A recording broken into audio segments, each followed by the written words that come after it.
India Bangladesh issue എന്ന് പറയുന്നത് ഉറപ്പായിട്ടും നമ്മുടെ ബോർഡർ കോൺഫ്ലിക്റ്റും എല്ലാം ഉണ്ട് ഇതിൻ്റെ അകത്ത്. ഒരു ചെറിയ ശത്രുതയല്ല, വലിയ ശത്രു രാജ്യമായിട്ട് മാറിക്കൊണ്ടിരിക്കുകയാണ്. അതാണ് ബ്ലണ്ടർ എന്ന് പറയുന്നത്. ഏകദേശം 1,30,00,000 ഇന്ത്യൻ ഹിന്ദുക്കൾ ജീവിക്കുന്ന ഒരു രാജ്യമാണത്. ആദ്യം മനസ്സിലാക്കേണ്ടത് ഗവൺമെന്റാണ്. ഇപ്പൊ അറിയാൻ സാധിക്കുന്നത് കഴിഞ്ഞ 24 മണിക്കൂറിനുള്ളിൽ 2ഓളം ഇന്ത്യക്കാരാണ് കൊല്ലപ്പെട്ടത്. ഹിന്ദുക്കൾ, അവരും ഇന്ത്യക്കാർ തന്നെയാണ്. ബംഗ്ലാദേശികൾ, അവിടെ മുസ്ലിങ്ങളാണ്. ഇന്ത്യൻ ഹിന്ദുക്കൾ 2 പേരാണ് കൊല്ലപ്പെട്ടത്.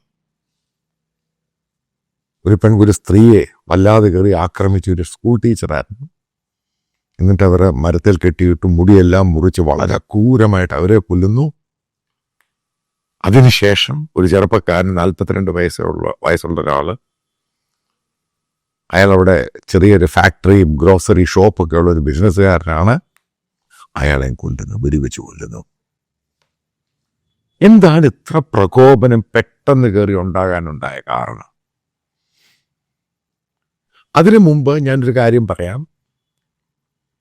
ഇന്ത്യയുടെ വിദേശകാര്യ വകുപ്പ് മന്ത്രി ജയശങ്കർ,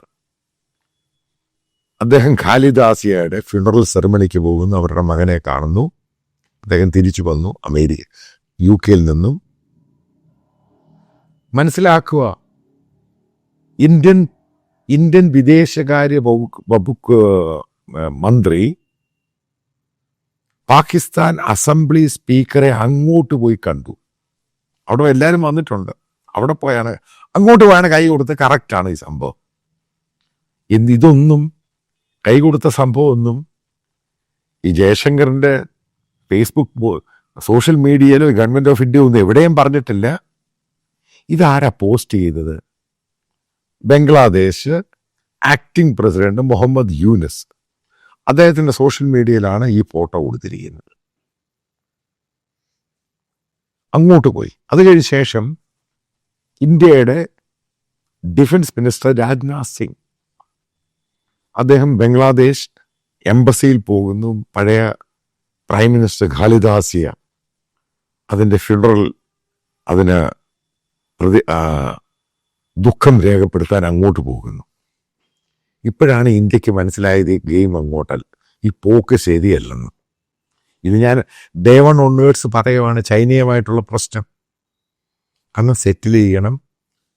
അയൽവാസിയാണ്, ശത്രുതയിൽ പോകാൻ പാടില്ല. പിന്നീട് ബംഗ്ലാദേശായി. പാകിസ്ഥാൻ നമ്മുടെ ആജന്മ ശത്രുവാണ്, അടുക്കാൻ പറ്റാത്ത രീതിയിൽ ശത്രുവാക്കി.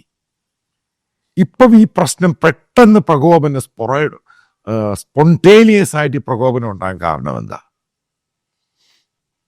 ഒറ്റ കാരണമേ ഉള്ളൂ, ക്രിക്കറ്റ് എന്ന് പറയുന്നൊരു ഡിപ്ലോമസിയാണ്. 2 രാജ്യങ്ങളും തമ്മിൽ കളി, അവിടെ മാച്ചുണ്ട്, അല്ലെങ്കിൽ ഇവിടെ മാച്ചുണ്ട്. കൽക്കട്ട നൈറ്റ് റൈഡേഴ്സിന്റെ പേസ് ബോളറായിട്ടൊരു ബംഗ്ലാദേശി പ്ലെയർ വരുന്നു. ഇവിടെ ഈ പറയുന്ന മോദി ഭക്തന്മാരും ഈ സനാതനക്കാരും ഇവർക്ക് തലയ്ക്ക് ഭ്രാന്താണ് ബേസിക്കലി. അയാൾക്കെതിരെ ഭയങ്കര പ്രശ്നം. കൽക്കട്ട നൈറ്റ് റൈഡേഴ്സിന്റെ ഉടമ എന്ന് പറയുന്നത് ഷാരൂഖ് ഖാൻ ഒരു മുസ്ലിം നാമധാരിയാണ്. അപ്പോഴത്തേക്ക് ഇവിടുത്തെ ഒരു സ്വാമി പറയുന്നു അയാൾ ആന്റി ഇന്ത്യൻ ആളാണ്, പാകിസ്ഥാനിയാണ്, അത് മാടയാണ്, കോടയാണ്. സുപ്രഭാതത്തിൽ കൽക്കട്ട നൈറ്റ് റൈഡേഴ്സ് അയാളെ റിലീസ് ചെയ്യുവാണെന്നും പറഞ്ഞുകൊണ്ട് അയാളെ വേണ്ട എന്ന് പറയുന്നു. അതിന് റിട്ടാലിയേഷൻ ബംഗ്ലാദേശ് ക്രിക്കറ്റ് അസോസിയേഷൻ ചെയ്ത പരിപാടി എന്താ? T20 വേൾഡ് കപ്പിൽ നിന്നും അവർ വിഡ്രോ ചെയ്യുന്നു. അല്ലെങ്കിൽ പറയുന്നു ന്യൂട്രൽ രാജ്യത്ത് മതി ഈ സംഭവം, കാരണം അവരുടെ പ്ലെയേഴ്സിന് സെക്യൂരിറ്റി കുറവാണ് ഇന്ത്യയിൽ. ശ്രീലങ്കയിൽ അവർ തയ്യാറാകാണ്ട് 2 രാജ്യം കൂടാണത് ഹോസ്റ്റ് ചെയ്യുന്നത്, ഇന്ത്യയും ശ്രീലങ്കയും കൂടാണ്.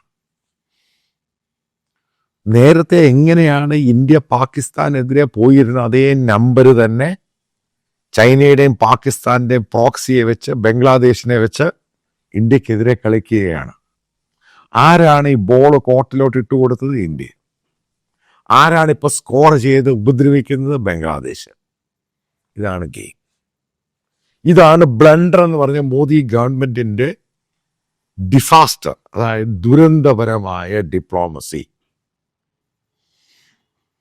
ബംഗ്ലാദേശ് എന്ന് പറഞ്ഞൊരു രാജ്യം, അവർ പറയുവാണ് അവർ ഇന്ത്യയിൽ അവർക്ക് സമാധാനമായിട്ട് ക്രിക്കറ്റ് കളിക്കാനോ ഇന്ത്യൻ ടീമോട്ട് കളിക്കാൻ പറ്റില്ല.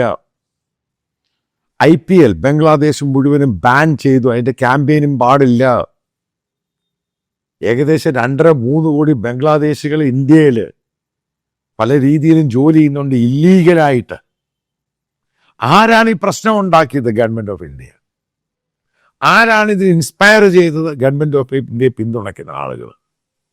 ഇത് ഗവൺമെന്റ് ഓഫ് ഇന്ത്യ മുൻകൂട്ടി കാണണം.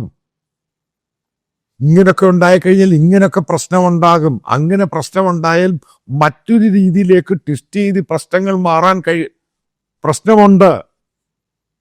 ഇത് 2 രാജ്യത്തിന്റെ സെൻസിറ്റീവ് ഇഷ്യൂ ആയി.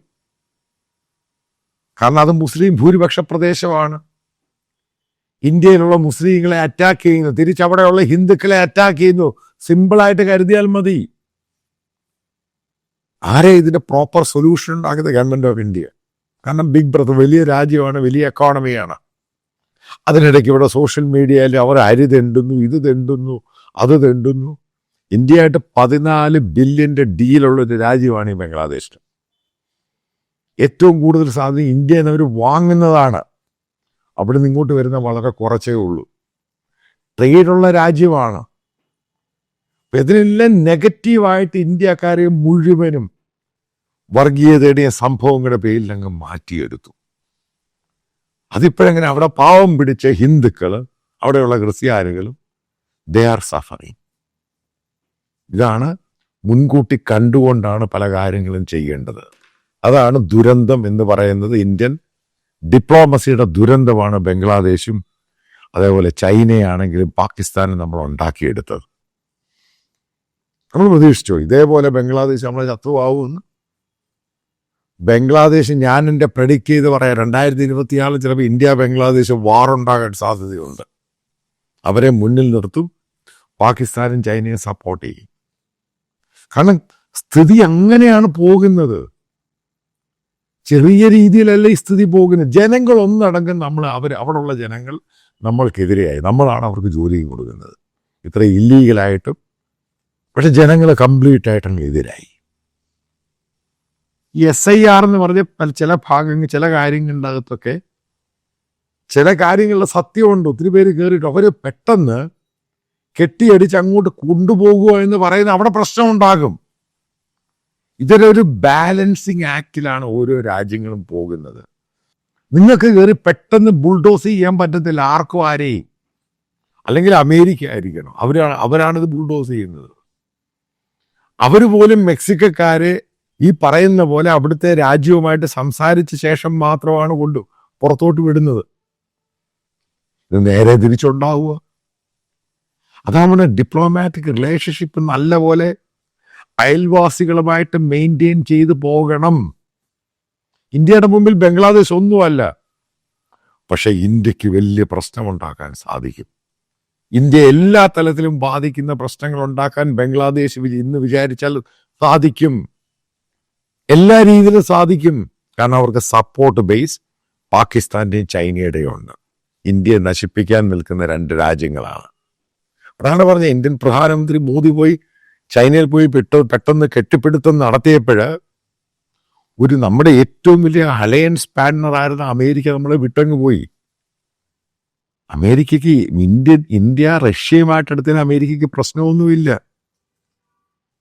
അമേരിക്ക ഇന്ത്യ കൊണ്ടുവന്നത് ചൈനയെ കൗണ്ടർ ചെയ്യാൻ കൊണ്ടുവന്നതാ. പെട്ടെന്ന് ട്രംപുമായിട്ടുള്ള പ്രശ്നത്തിന് പേര് ചൈനയിൽ പോയി കഴിഞ്ഞാൽ ഇപ്പൊ ട്രംപ് അപ്പോഴേ എടുത്ത് മുറിച്ച് കൂരെ കളഞ്ഞു, പോകില്ലേ എന്ന് പറഞ്ഞു. സിമ്പിളായിട്ട്. ഇവിടെ ബംഗ്ലാദേശിന്റെ ഇഷ്യൂ അത്ര സീരിയസ് ഒരു ക്രിക്കറ്റാണ് ഇവിടുത്തെ ഇഷ്യൂ അല്ല. പക്ഷെ ക്രിക്കറ്റ് എന്ന് പറയുന്നത് ഇന്ത്യയുടെയും ബംഗ്ലാദേശിന്റെ ഒക്കെ റിലീജിയനാണ്. റിലീജിയൻ എന്ന് പറഞ്ഞാൽ മതപരമായി കാണുന്ന ഒരു ഗെയിമാണ് ക്രിക്കറ്റ് എന്ന് പറയുന്നത്. ഈ 2 രാജ്യങ്ങൾ ഇൻക്ലൂഡിങ് പാകിസ്ഥാൻ ഉൾപ്പെടെ ബംഗ്ലാദേശിലും അഫ്ഗാനിസ്ഥാനിലും അതായി വരുന്നു. അപ്പൊ അവരുടെ ഒരു പ്ലെയറെ ഇന്ത്യയിലെ ഭരിക്കുന്ന പാർട്ടിയുടെ സംഘപരിവാറിന്റെ ആൾക്കാർ സോഷ്യൽ മീഡിയയെ കൂടെ ഉണ്ടാക്കിയ പ്രശ്നമാണ്. ഇവിടെയാണ് എനിക്ക് കാര്യമായിട്ട് സംശയമുണ്ട്. ഇന്ത്യയുടെ ഈ പ്രധാനമന്ത്രി മോദിയെയും BJPയെയും പിന്തുണയ്ക്കുന്ന സോഷ്യൽ മീഡിയക്കകത്ത് കാര്യമായിട്ട് പാകിസ്ഥാനികളും ഈ പറയുന്ന ചൈനീസ് സ്പൈസും കയറിയിട്ടുണ്ട് പണം കൊടുത്ത്. അല്ലെങ്കിൽ ഈ രീതിയിൽ ഉണ്ടാക്കിയെടുക്കേണ്ട ആവശ്യം എന്തുവാ?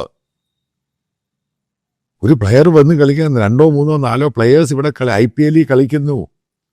ഇപ്പൊ T20ക്കകത്ത് അവർ കംപ്ലീറ്റ് ബോയ്ക്കോട്ട് ചെയ്യുന്നു. ഇന്ത്യയിൽ സുരക്ഷിതമല്ല എന്ന് പറയുന്നു. അത് ഗ്ലോബലായിട്ട് ഈ സാധനം അങ്ങ് പോവുക. എത്രമാത്രം നാണക്കേടാണെന്നറിയൂ. നാണക്കേട് തന്നെയാണ്, മാനക്കേടാണിത്. ബംഗ്ലാദേശ് എന്ന് പറയുന്ന രാജ്യം പറയാം അവരുടെ പ്ലെയേഴ്സിനെ വരത്തില്ല. ഇന്ത്യൻ മൂവീസൊക്കെ അവിടെ ഭയങ്കര സംഭവമാണ് ബംഗ്ലാദേശില്. ഹിന്ദി മൂവീസ്, അതേപോലെ തന്നെ ബംഗാളി മൂവീസ്. അപ്പൊ അതും കൂടെ ബാൻ ചെയ്ത് കഴിഞ്ഞാൽ പിന്നെ എന്തുവായി? അവരിപ്പോൾ വിസ സംഭവം കൊടുക്കുന്നില്ല, ഇവിടുന്ന് അങ്ങോട്ട് കൊടുക്കുന്നില്ല, അവിടുന്ന് ഇന്ത്യ അങ്ങോട്ടും കൊടുക്കുന്നില്ല. ഇന്ത്യൻ ഡിപ്ലോമാറ്റ്സും വല്ലാതെ പെട്ടിരിക്കുകയാണ് ബംഗ്ലാദേശിലുള്ളത്. കാരണം ഇന്ത്യക്കാരെ കണ്ട ഉപദ്രവിക്കുകയാണ്, ഹിന്ദുക്കളെ കണ്ട ഉപദ്രവിക്കുകയാണ്. ഇതിനാരാണ് തടയിടേണ്ടത്? ഗവൺമെന്റ് ഓഫ് ഇന്ത്യ ആണ് ചെയ്യേണ്ടത്. ഇതേപോലെ ചെയ്യുന്നവർക്കെതിരെ ആക്ഷൻ എടുക്കണം. കാരണം നമ്മുടെ റിലേഷൻഷിപ്പിനെ ബാധിക്കുകയാണ് ഡീപ്പായിട്ട്. ബാധിച്ചു കഴിഞ്ഞാൽ ഇതിന്റെ ഫർദർ സെക്കൻഡ് സ്റ്റേജും തേർഡ് സ്റ്റേജ് എന്ന് പറയുന്നത് നമ്മളൊക്കെ ചിന്തിക്കുന്നതിന് അപ്പുറത്തോട്ടാണ് ഈ കാര്യങ്ങൾ പോകുന്നത്. അതിനിടയ്ക്ക് ഇവിടെ കുറച്ച് ആൾക്കാർ അവിടെയുള്ള ഹിന്ദുക്കളെ ഇങ്ങോട്ട് കൊണ്ടുവന്ന് ഇവിടെയുള്ള ബംഗ്ലാദേശികളെ അങ്ങോട്ട്, ഇതെല്ലാം പറഞ്ഞാൽ പെട്ടെന്ന് നടക്കുന്ന സംഭവങ്ങളല്ലേ? ഇതൊക്കെ പ്രാക്ടിക്കലി നടക്കുന്ന കാര്യമാണോ? ഇതൊക്കെയാണ് ഒരു മെച്യൂരിറ്റി ഇല്ലാത്ത സോഷ്യൽ മീഡിയ, ഇവിടുത്തെ ഇറസ്പോൺസിബിൾ ആയിട്ടുള്ള മീഡിയയും പറയുന്നത് കേട്ട് പ്രവർത്തിച്ചു കഴിഞ്ഞാൽ ഏത് ഗവൺമെന്റ് ഇതൊക്കെയാണ് പ്രശ്നം. ഒരു കാര്യം ഞാൻ പറയാം, ഇന്ത്യ ബംഗ്ലാദേശ് ബന്ധം അടുത്തൊന്നും ശരിയാകാൻ പോകുന്നില്ല. അവിടെയുള്ള ജനങ്ങളൊന്നും നടക്കും ഇന്ത്യക്കെതിരെ. കാരണം അത് റാഡിക്കലിസ് അതിൻ്റെ അകത്ത് കയറി. ഈ പറയുന്ന പോലെ അവരെ മോണിറ്റർ ചെയ്യാൻ ഇന്ത്യ ഗവൺമെന്റ് ഇന്ത്യൻ ഏജൻസിക്കും കഴിഞ്ഞില്ല. അത് നെഹ്റുവിന്റെ കുറ്റമൊന്നുമല്ല. ഇനി അതും നെഹ്റുവാണ് കുറ്റം പറയരുത്. ഈ കുറ്റം എന്ന് പറയുന്നത്, അതായത് തെറ്റ് സമ്മതിക്കുവാൻ ഗവൺമെന്റ് ഓഫ് ഇന്ത്യ തയ്യാറാണ്. മോദി ഗവൺമെന്റ് തെറ്റ് തന്നെയാണ്. എന്തുകൊണ്ട് അവരെ മോണിറ്റർ ചെയ്തില്ല? എന്തുകൊണ്ടാണ് ഇത്രമാത്രം ഇന്ത്യക്കെതിരെയുള്ള സംഭവമുണ്ട്? ഷെയ്ഖ് ഹസീനയ്ക്ക് ഈ പ്രശ്നം ഉണ്ടായി കഴിഞ്ഞാൽ, അവരിവിടെ വന്നു കഴിഞ്ഞാൽ ഇത്രമാത്രം പ്രശ്നം അവിടെ ഉണ്ടാകും, അവിടെ ജനങ്ങൾ ഇളകും. എന്തുകൊണ്ടത് മോണിറ്റർ ചെയ്തില്ല? ഇത് തന്നെയല്ലേ നേപ്പാളിൽ സംഭവിച്ചത്. അവിടുത്തെ ആൾ ഇങ്ങോട്ട് വന്നു, നേപ്പാളിയെല്ലാം നമുക്കെതിരായി, ചുറ്റും ശത്രുക്കളായി. ഇതാണോ ഡിപ്ലോമസി? ഇതേപോലെ ഡിപ്ലോമസി അടുത്ത കാലത്തൊന്നും ഇന്ത്യ കണ്ടിട്ട്. ഇതേപോലെ ദുരന്തമായ ഡിപ്ലോമസിയാണ്. ഇതൊക്കെ വളരെ നർച്ചർ ചെയ്ത് പ്രോപ്പർ ഹോംവർക്കിൽ കൂടെ ചെയ്തെടുക്കേണ്ട സാധനങ്ങളാണ്.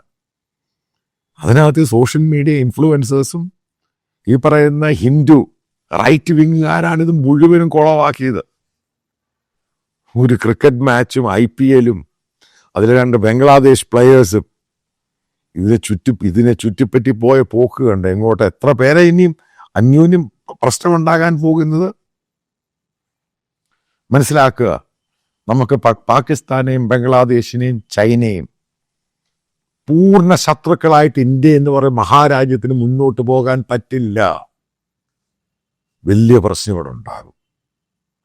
ഇവിടെ മുസ്ലിങ്ങളെ വലിയ രീതിയിൽ ആക്രമിക്കുന്നു, പ്രശ്നമുണ്ടാക്കുന്നു, എന്നിട്ട് അതൊക്കെ എടുത്ത് ഡിജിറ്റൽ മീഡിയയിൽ എടുത്തിടുന്നു. ഇതൊക്കെ ലോകം മുഴുവനും സഞ്ചരിക്കുന്നുണ്ട്. അതിൻ്റെ സെറ്റ് ബാക്ക് അവിടെ ഉണ്ടാകും. അവിടെയുള്ള പാവം പിടിച്ച ഹിന്ദുക്കളെ കയറി അറ്റാക്ക്. അതാണ് ഈ കണ്ടുകൊണ്ടിരിക്കുന്നത്. ഇതിനാണൊരു സൊല്യൂഷൻ ഉണ്ടാക്കേണ്ടത്. അമേരിക്കയോട് മാത്രമല്ല, അമേരിക്കയാണ് വളരെ നമ്മുടെ ട്രേഡ് പാറ്റേണും നമ്മുടെ മാർക്കറ്റും ഒക്കെയാണ്. പക്ഷെ ഏറ്റവും അത്യാവശ്യം എന്ന് പറഞ്ഞാൽ ബംഗ്ലാദേശുമായിട്ട് ഇഷ്യൂ സെറ്റിൽ ചെയ്യണം. അല്ലെങ്കിൽ ഇന്ത്യയുടെ ഡൊമസ്റ്റിക് ആയിട്ടുള്ള ഇന്ത്യയുടെ നാഷണൽ സെക്യൂരിറ്റി ഏറ്റവും കൂടുതൽ ബാധിക്കുന്നതാണ്. ഇവിടുത്തെ TV ചാനൽ ആങ്കേഴ്സ് എല്ലാം പറയുന്നത് കംപ്ലീറ്റ് ആയിട്ട് മിലിറ്ററൈസ്, കംപ്ലീറ്റ് ആയിട്ട് പട്ടാള രീതിയിൽ കൊണ്ടുവന്ന് അങ്ങ് ബുൾഡോസ് ചെയ്യണത്, പിടിച്ചെടുക്കണം, അതിനെ 2 ആക്കണം 3 ആക്കണം. ആദ്യം ഗവൺമെന്റ് ചെയ്യേണ്ടത് റിട്ടയർഡായിട്ടുള്ള പട്ടാളക്കാർ ടി വി വന്നിരുന്ന് മാന്തുന്ന ആ സംഭവം ഒഴിവാക്കണം.